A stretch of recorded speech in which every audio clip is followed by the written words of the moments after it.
It's Monday, January 9. These are the headlines.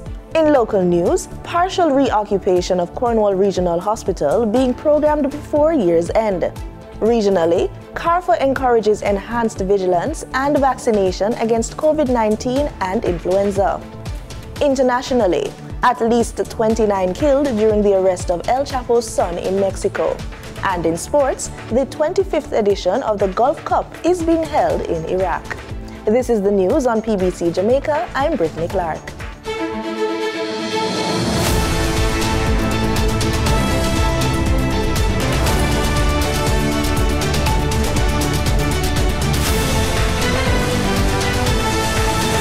The Ministry of Health and Wellness is looking to facilitate partial reoccupation of the Cornwall Regional Hospital, CRH, in St. James before the end of this year.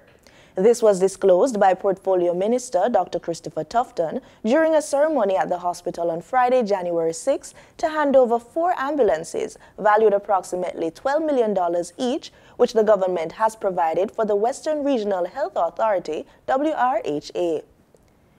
The minister told journalists that during the latter part of 2023, the government wants to try to occupy part of the building. Maya Chung has more. According to Health Minister Dr. Christopher Tufton, the government intends to step up the pace of the hospital's rehabilitation process, pointing out that there will be some transitioning over the next few months to another contractor for the final phase. Dr. Tufton indicated that the team handling the procurement of materials and designs is working assiduously to ensure that there are no further delays with the project. The current phase of the rehabilitation is being done by M&M Construction at a cost of $1.7 billion. Dr. Tufton, who toured the hospital along with CRH as well as Western Regional Health Authority executives, said the biggest challenge, having secured the integrity of the structure, is now to ensure that the finer details of the internals are done. Dr. Tufton said that the government would love to see that happening. He added that the government knows it's quite a burden for the project management team. He, however, indicated that efforts will be made to work towards phased reoccupation, as members of the public have waited long and deserve access. The minister also noted that the hospital staff are pleased with the pace of the work taking place. Dr. Tufton outlined that later this year, the final phase of works on the facility will commence. This should see the internals being put in place. This aspect, he informed, will include ward and office space as well as lighting. Minister Tufton said he is very pleased with what is happening and very confident that the progress being made is going forward the way it is. The estimated timeline for the CRH rehabilitation project's completion is December 2024. For the news on PBCJ, I am Maya Chung. In her official back-to-school address, Minister of Education Favour Williams acknowledged the work of various stakeholders at all levels of the education sector. She lauded the schools, boards, principals, teachers, as well as the administrative staff in the nation's schools and those at the central ministry and in the regions.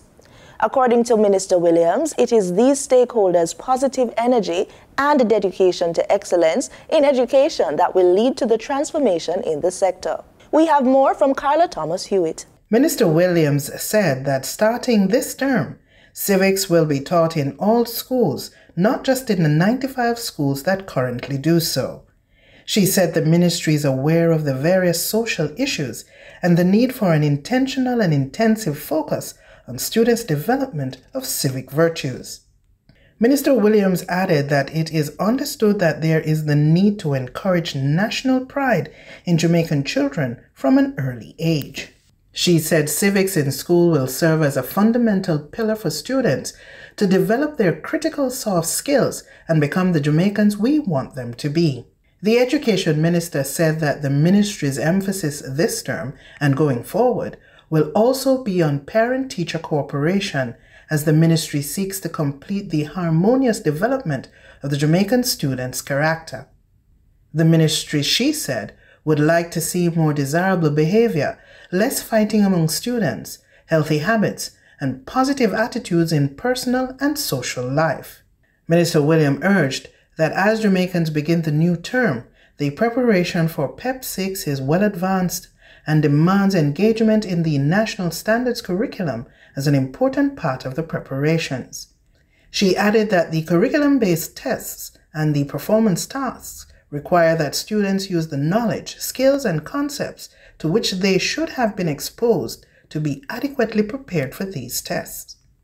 Minister Williams said the PEP online portal remains an invaluable support resource for students as they advance their preparation for the 2023 exams. She welcomed the newly appointed school board members in Region 3 in St. Anne and Trelawney and extended the ministry's appreciation to them for their volunteerism to serve in this vital aspect of school governance. She said the attention of the boards on the school improvement plans have been shown to make a difference in the performance of our schools. The education head said the government has been moving forward in the implementation of the education transformation initiatives. Minister Williams said that the Ministry of Education and Youth will continue to strive to ensure that all schools focus on educational equity and find ways to partner, support, and create opportunities that make educational institutions facilities where all children will enjoy learning, playing, developing strong relationships, while continuing to grow each day socially, emotionally, and academically. For the news on PBCJ, I am Carla Thomas Hewitt. Time now for the Business Report with Danita Rodney.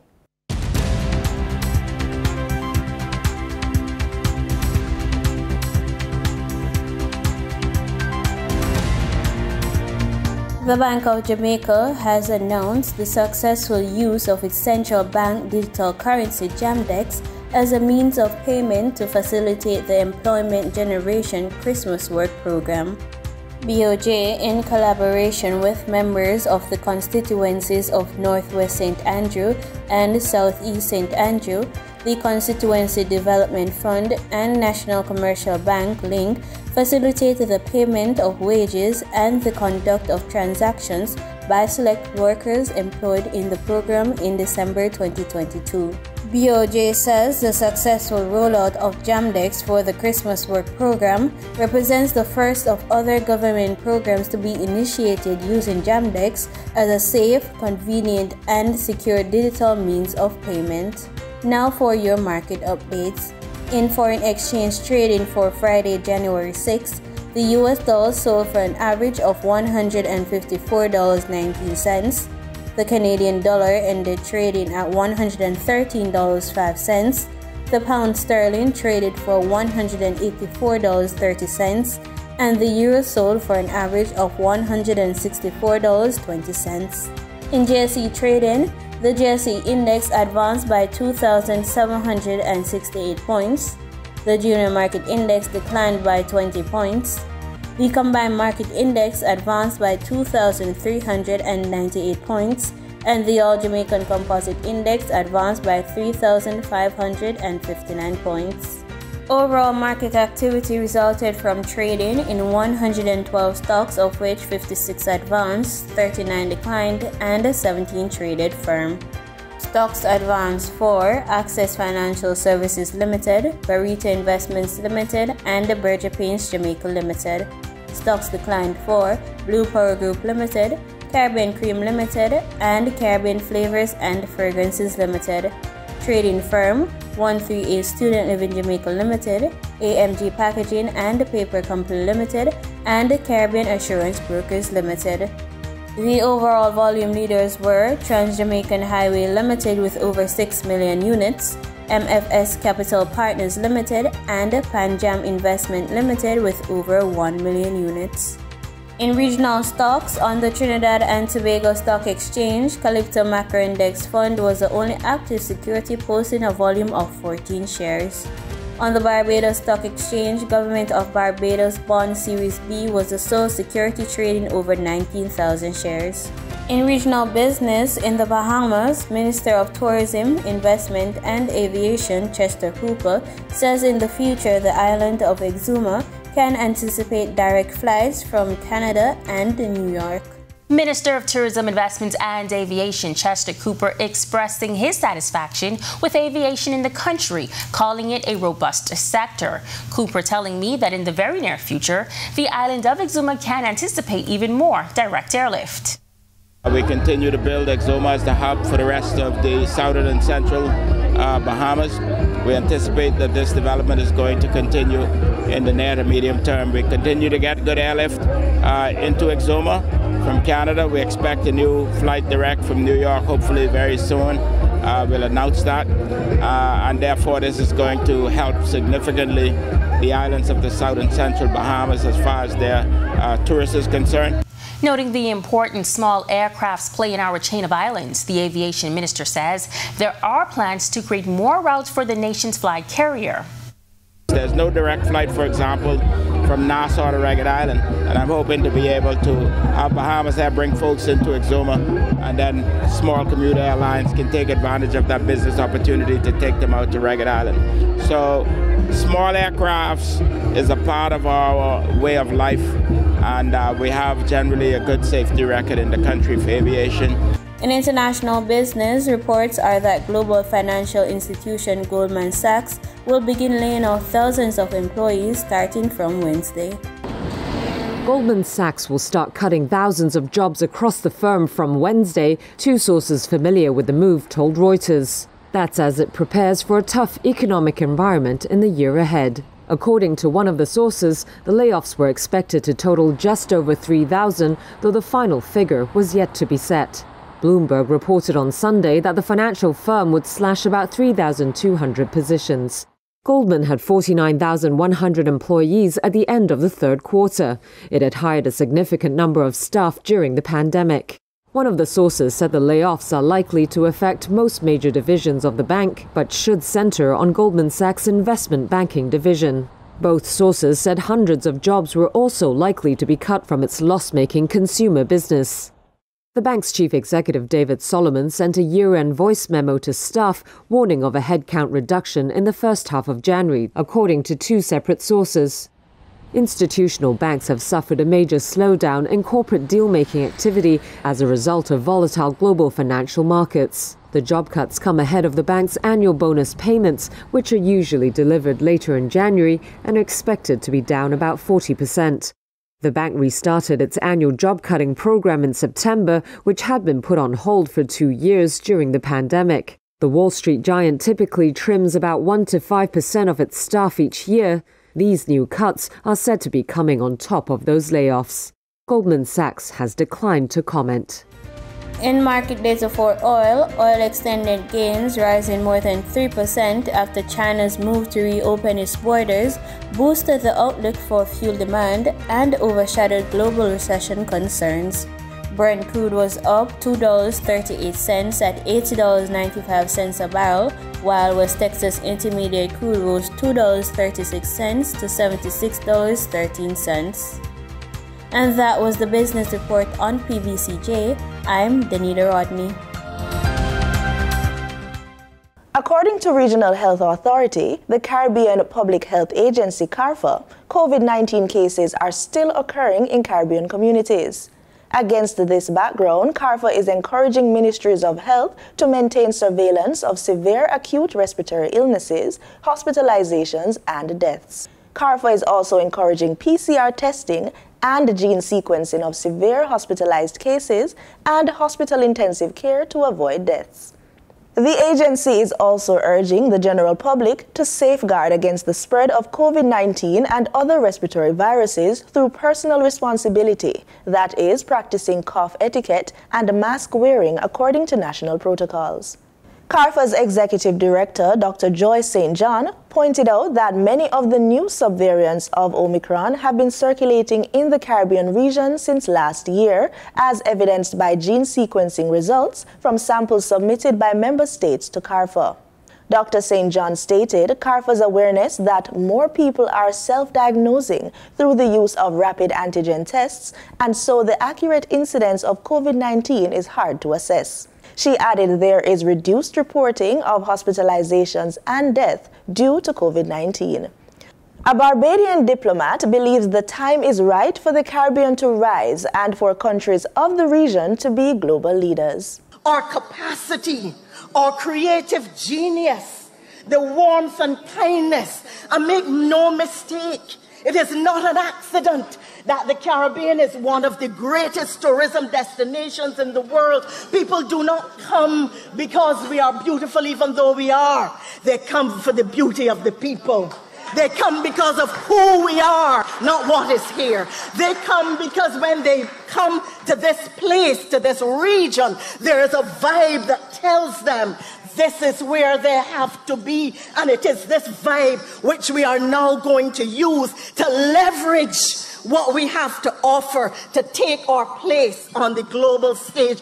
In other news from Barbados, there is support for increased agricultural outputs and a closer cooperation with their Caribbean community CARICOM neighbors. It comes from President of the Barbados Chamber of Commerce and Industry, BCCI, Anthony Branco. He tells CBC News that these initiatives would certainly have an impact on the food import bill. This, however, may not be a short-term immediate measure. It may have some more be in the medium term, but we certainly support this, and every bit of produce that we can supply locally will obviously put a dent in our imports and the use of our foreign exchange. So yes, we definitely support the call and the effort to reduce our import bill. The first half, we are hearing from those in the tourism sector that bookings through the winter months still seem strong. So therefore, we are expecting that the first quarter of the year will continue to have good tourist arrivals. And as long as we have good tourist arrivals, the various sectors around tourism will continue to have some good trading. So therefore, we are anticipating that the first quarter, as long as the winter season continues as it is, that we should have some good numbers throughout the winter tourist season. Some 7,000 special Pfizer-BioNTech COVID-19 booster vaccines are expected to arrive in Guyana in the last week of January. Given an increase in the number of COVID cases in the past few weeks, the Ministry of Health has reported that more people have been hospitalized and the majority are presenting issues with their lungs. Lazina Yearwood has this story. Health Minister Dr. Frank Anthony on Friday announced that special Pfizer-BioNTech COVID-19 booster vaccines will arrive by the end of January. He said the arrival is timely as the virus changes over time, hence constant uptake of booster doses is important. We have ordered bivalent vaccines from COVAX, and we are expecting to have a shipment by the last week in January. And again, once we get those vaccines, we'll urge people to come out and get the bivalent vaccine. 3 new COVID-related deaths were reported this week, and in just 24 hours, a total of 51 new cases were recorded, the minister said. While this only reflects the number of cases documented by the ministry, Dr. Anthony said these figures are concerning and people should take vaccination against the virus seriously. We have noticed that the cases are going up, one, and we are seeing more hospitalizations. And with the hospitalizations, we are seeing people who are coming into hospital having a severe form of COVID, and some of them require ICU care.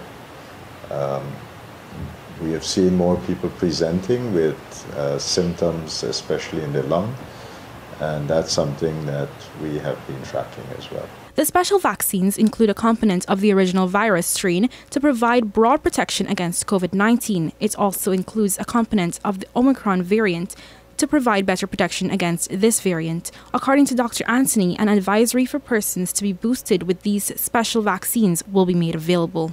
You have to, generally it's recommended that for persons to get the bivalent vaccines, they should have had their primary doses, which mean the first and second dose.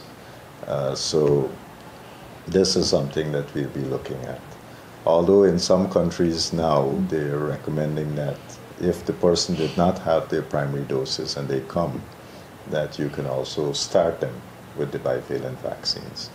But once we get it, we'll put out suitable advisories so that people can access these vaccines. In addition to procuring more vaccines to protect persons from contracting severe forms of the virus, Guyana has returned the vaccination entry requirement, but specifically for all passengers 2 years and older originating from the People's Republic of China, starting from January 8, 2023. Reporting for the newsroom, I am Lazina Yearwood. On the international scene, the Mexican president is defending the military operation that captured the son of notorious drug trafficker El Chapo. The operation saw dozens of people being killed, both law enforcement as well as defenders of the wanted man. El Chapo's son is accused of leading a faction of the Sinaloa cartel established and run by El Chapo. The operation came on the cusp of a planned visit to Mexico by United States President Joe Biden. We have more from the BBC.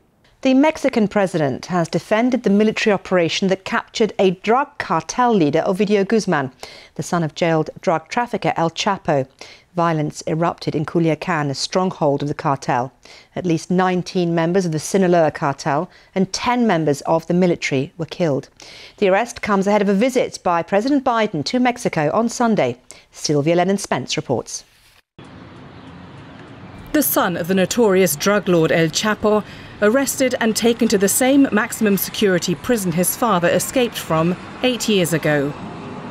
Ovidio Guzman is accused of leading a faction of his father's former Sinaloa cartel, one of the largest drug trafficking organizations in the world.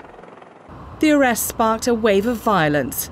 Dozens were killed, including 10 military personnel. The president of Mexico has defended the operation. We regret the loss of lives of those who died while carrying out their jobs. We also regret other losses. Following the arrest, dozens of vehicles were set alight, and at least 2 planes at local airports were hit by gunfire in attacks blamed on the Sinaloa cartel. These criminal organizations shot with weapons at aircraft from the Mexican Air Force and from commercial airlines, and at the international Culiacan airport facilities. Nevertheless, they did not achieve their goal of rescuing the alleged offender because we neutralized him. This isn't the first time such violence has been seen. Guzman was first captured in 2019, but Mexican security forces released him to avoid the threat of further retribution from his supporters. We, of course, have been closely following. He's been on America's radar for years, with the US State Department previously offering a $5 million reward for information leading to his arrest or conviction. On Sunday, President Biden is due to visit Mexico, but ministers have rejected suggestions by Mexican media that Guzman's capture is in any way a welcoming gift. Sylvia Lennon-Spence, BBC News. In China, health authorities are scared that the Lunar New Year will be responsible for an even greater surge and more massive spread of the COVID-19 virus. We join Global Nation for that report. Millions of people in China have started crisscrossing the country for the Lunar New Year. From train rides to flights and bus rides, an estimated 2 billion trips will be made over the holiday. And as commuters move around, so will COVID-19. This is the concern in China, is that the Lunar Year is going to spread infection to the whole of China, and therefore the worst is still to come. A mass exodus is underway from cities to the countryside, with passengers desperate to see family after years of separation under strict lockdowns. My grandparents have also told me many times that they miss me a lot. But in rural China, vaccination rates are low and healthcare is limited. We've enhanced training for medical workers in these areas, says China's National Health Commission. But hospitals in urban centers are already struggling to cope with the surge. Infections have soared since the country abruptly ended its COVID-0 policy. The World Health Organization warns Beijing is underreporting cases. The tragedy of a government that wants to consider itself infallible. So you're not allowed to admit your mistakes. A growing list of countries, including Canada, now require passengers from China to show negative COVID tests. But health experts believe it will make little difference. You can slow, but you will never stop the virus or the bacteria when it's out of the bottle. It is just too many ports of entry. In Europe and North America, an offshoot of Omicron is circulating. Subvariant XBB.1.5 is spreading rapidly in the U.S., now making up 70% of new infections in the Northeast. In sports today, the Iraqi people have been waiting for years for this honor and are looking forward to the positives it will bring. We join Al Jazeera for more. A long-awaited football championship gets underway in Iraq. The 25th edition of the Gulf Cup is being held in the southern city of Basra. The opening match will see the host nation go head-to-head with Oman. To attract football fans from across the region, authorities here have waived visa fees for fans. It's been a challenge for us because we've been waiting for this championship to be held in our country for so long. There have been a lot of logistics and technical obstacles, but we've finally overcome them. Iraq first hosted the Arabian Gulf Cup in 1979, which it won. But its invasion of Kuwait in 1990 under then leader Saddam Hussein saw it being banned from taking part in international competitions. This championship is significant for both Iraq and the Gulf countries. The government calls on all Iraqi fans to show the best of their ethics and generosity with our guests, as this event is very symbolic for all of us. 2 stadiums have been chosen for the matches. The city's main stadium can accommodate 65,000 spectators, while the Porto Olympic Stadium has a capacity of 30,000.